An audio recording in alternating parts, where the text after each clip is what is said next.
Hey, what's happening, everyone? Cody Lefevre here, GZCL. I got this friggin' huge tapestry over at the Gain shop. You can find a link to that in my description box below.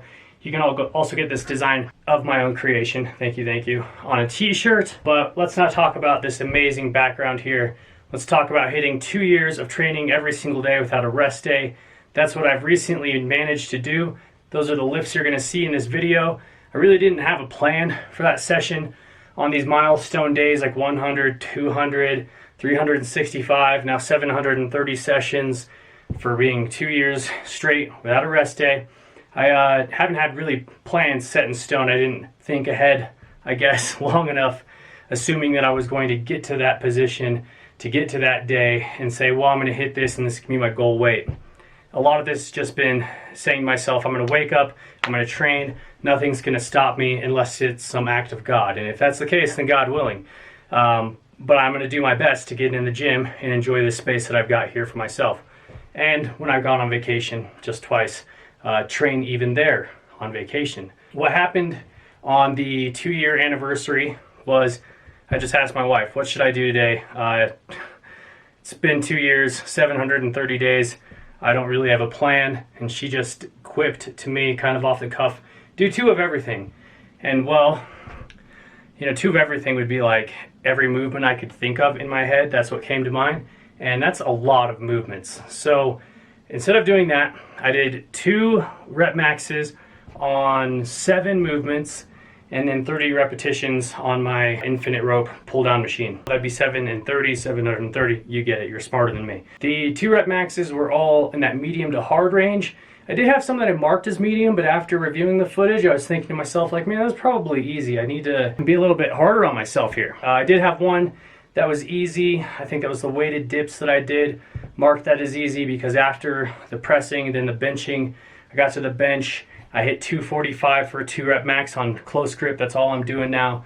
That felt really easy, and I was like, man, I'm just gonna go up 265, and if that feels good, I'll go to 285, and close grip would be sweet. Well, I got to 265, felt a little pop and some wiggle in my shoulder here, and decided that, you know, I'm just gonna cut it there and mark that as a moderate effort, just because I lost position. Maybe I marked it as a hard effort. I'm not going to dig into my logbook right now and check that for the video. But anyways, I did 7 lifts, 2 rep maxes each, strict press, squat, bench, deadlift, weighted dips, weighted pull-ups, and then an easy bar cheat curl. And they all felt pretty good, though very light. I still managed to beat 1,000 pound total with a 2 rep maxes on the squat, bench, deadlift.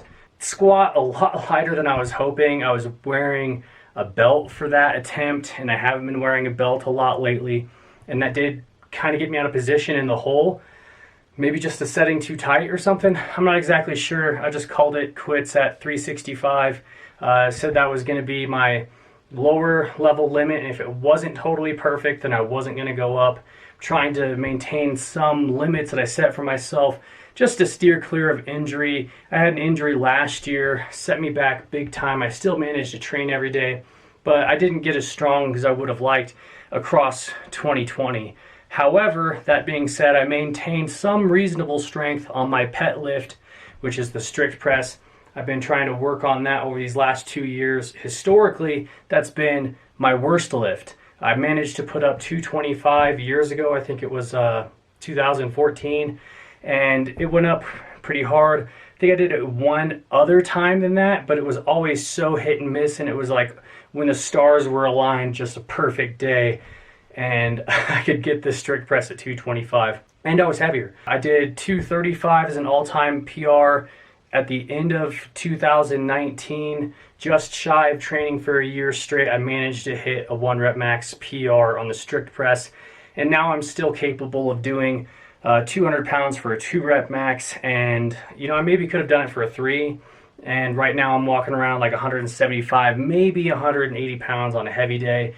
I am in a bodybuilding phase, doing a very slow bulk up to maybe midsummer or something. We'll see how it goes and just how I'm feeling. Maybe I start cutting midsummer or something like that. You know, I'm not set in stone here on these plans. The primary goal is to just get in the gym, train every day, put in a solid effort, do the reps, put in the work, and see results as they come through that dedication, that consistency, that applied effort through a structured framework, which is general gains. Been working through general gains the last probably over 3 years now that I think about it. And then before that, VDIP, which is what evolved into general gains. It's volume dependent intensity progression. And a lot of my bodybuilding style training now in this phase is going back to that VDIP framework, where it's a limited number of sets, trying to progress repetitions to a certain threshold, and then I add the weight, volume dependent intensity progression. It's all in the name, people.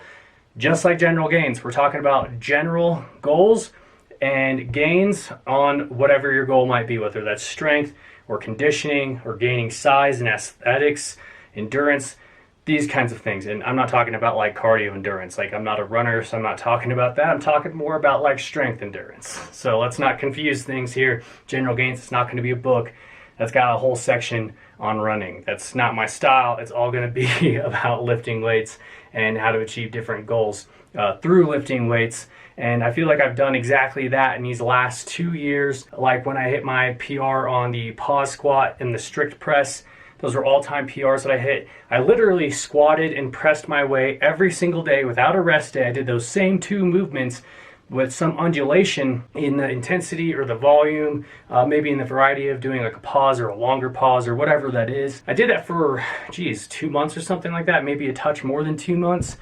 Hit PRs, doing the same lifts every single day. I later, just not too long ago, did strict press and the deadlift every single day for 30 days in a row. My deadlift was a lift that I haven't really been training these last 2 years. I do have a hip problem. The deadlift seems to make it worse than, the squat, so I do favor the squat at the current moment, but the deadlift is not the worst. It's just a matter of easing my way up into that, and that's what I did for those 30 days where I deadlifted and pressed every single day. Day 1, I hit with the knowledge of knowing that 405 was kind of a tough weight, honestly. I had pulled 405 maybe the week or 2 prior, if I remember correctly, and was a little shocked at how difficult 405 was feeling. So I said, screw it, I'm going to do another cycle of high frequency undulating progression. That's high frequency undulating progression, HFUP. I don't know how you would HFUP. It's kind of a funny name, maybe. It's sort of a different take on UHF, which is another one of my really popular programs.